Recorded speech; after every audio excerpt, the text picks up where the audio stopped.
everybody, welcome back to Daily Flash. I'm Mitch English along with Andrea Jackson. Today we are talking about catfish. And who doesn't love good old southern fried catfish? I actually have a taste for some catfish. No.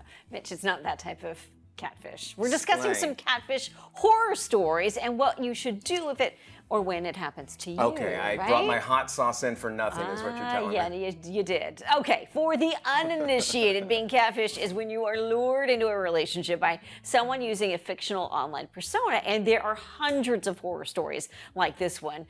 This is, quote, I met up with a guy whose picture was attractive, arty, half lit, half shadow, and what you learn about that, it's never good.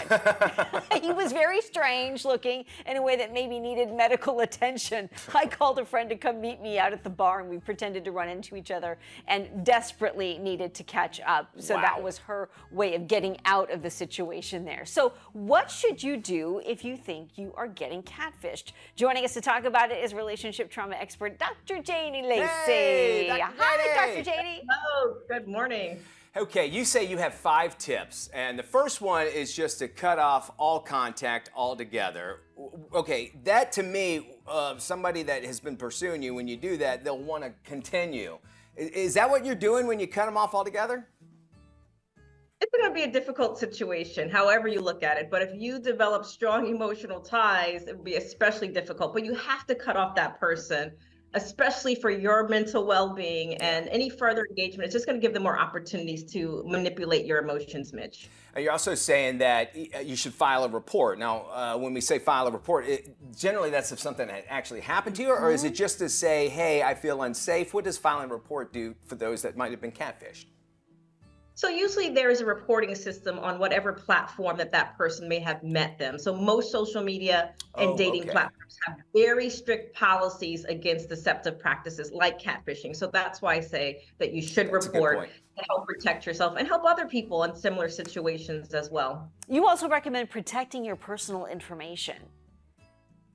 It is so crucial to protect your personal information, especially if you shared sensitive data with that person, because the more that you communicate, the more people share type things. And even sharing passwords sometimes happens in these situations. They get so emotionally tied and manipulated. So you want to enhance your security measures to make sure that you protect yourself and your privacy at all costs. Peace of mind is so important. You've invested into this person at least a little bit, or however much you did, and you come out feeling like a victim.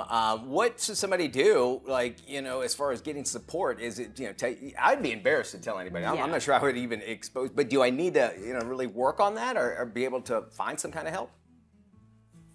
Well, first, if there's any type of crime, you want to report that, especially if there's fraud or blackmail. But most people, there's a learning experience that can happen here. They can learn from these experiences, and it's okay. I always tell people it's okay to have a range of emotions. You're going to feel betrayed, embarrassed, anger. I mean, all of these things are valid, Mitch, and it's important that people allow themselves to feel. And like you mentioned, they'll feel embarrassed and they don't want to share, but you need to have that support. And I also recommend, especially the deeper the emotional tie, therapeutic support, counseling can help you get through those processes to get to the other side and to get in a better position with how you feel and what you've dealt with.